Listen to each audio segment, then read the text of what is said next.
This passage comes right before the washing of the feet. It comes from the chapter 13 of St. John. And Jesus is telling his 12, his disciples, he's given them the new commandment to love one another. And he tells them that that's how society, that's how the world will know who his true disciples are. Who are Jesus' true disciples?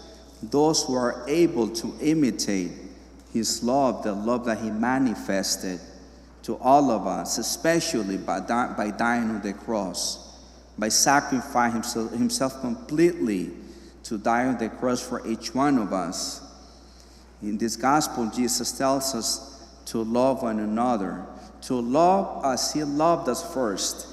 So what I would like to do this morning is just to briefly mention how we use or how we understand the word love in our modern times. So one way in how we understand love sometimes is in a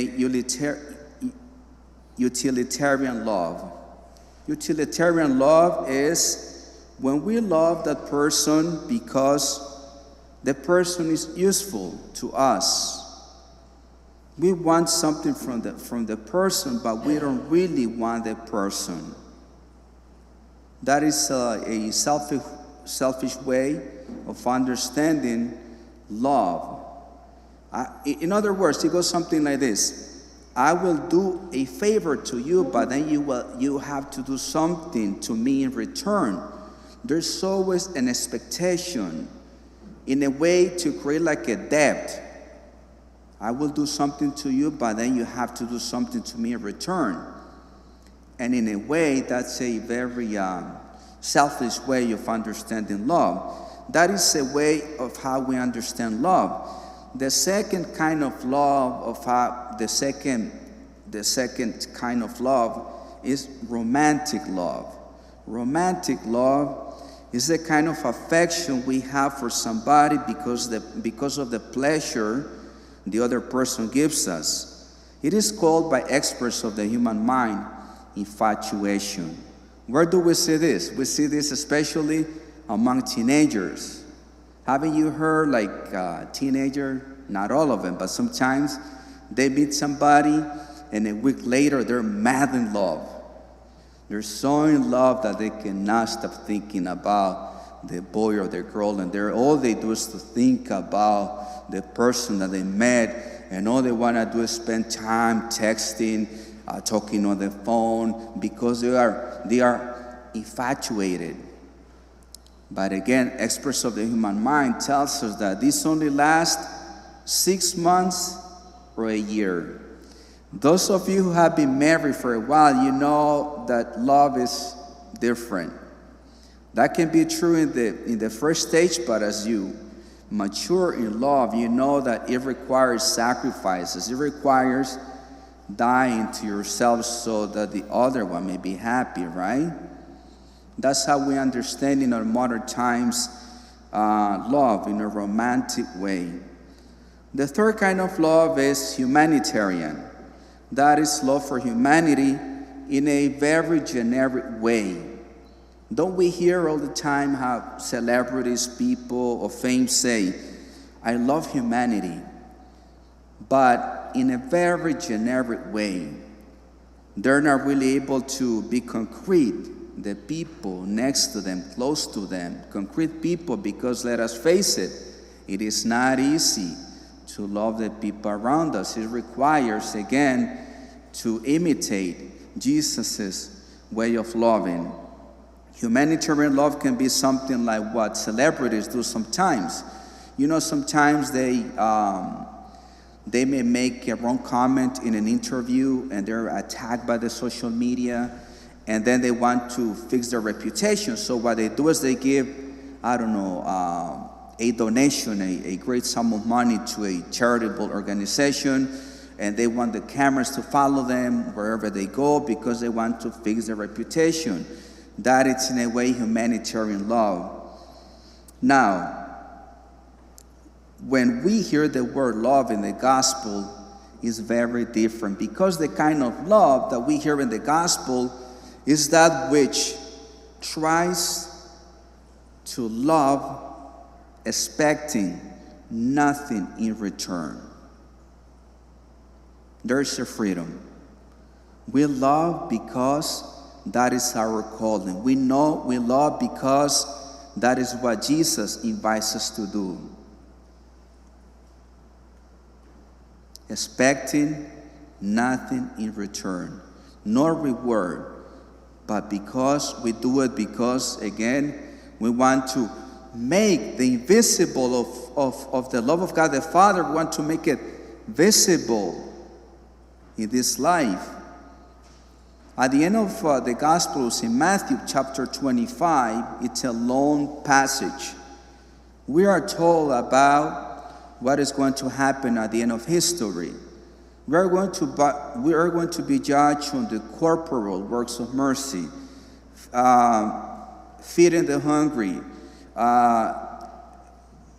visiting those in prison, visiting those who are sick, welcoming the stranger. And our salvation will depend on how faithful we were on that, on how we really try to put our faith into practice, to really put our faith into practice, into practical ways. So instead of being general, I would like us just to focus on one work of mercy. How about we try that this morning? I just want to focus on one particular work of mercy. I'm not going to talk about all of them, but I will mention just one. And that is welcome the stranger. Welcome the stranger. And that doesn't mean that we have to think about people who are far off, in a distant, far away from us. No. How about in our community? How about in the congregation? Are we able, because this may happen to me as well. I'm not just preaching about this, but this is something that I think about all the time. How good are we at welcoming new parishioners, new people, new faces, people that we haven't seen? Maybe they're new in the parish. Do we approach them? Do we say hello? Do we smile at them? Do we tell them, what's your name? Welcome to our community. I'm praying for you. Do we do that? Because it is very easy to get comfortable. In autopilot, we go to Mass, to the usual Mass, and I receive communion, I go back home, and then that's it.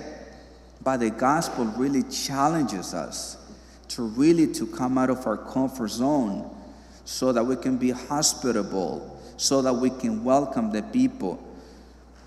One question that we have to ask, I think often, all of us, is if we have a new person coming to our Eucharistic celebration, at the end of the Mass, will they say, wow, I cannot wait to go back to Mass again to that parish? Will they say that, or will they say, I'm not coming back there because people did not, nobody talked to me?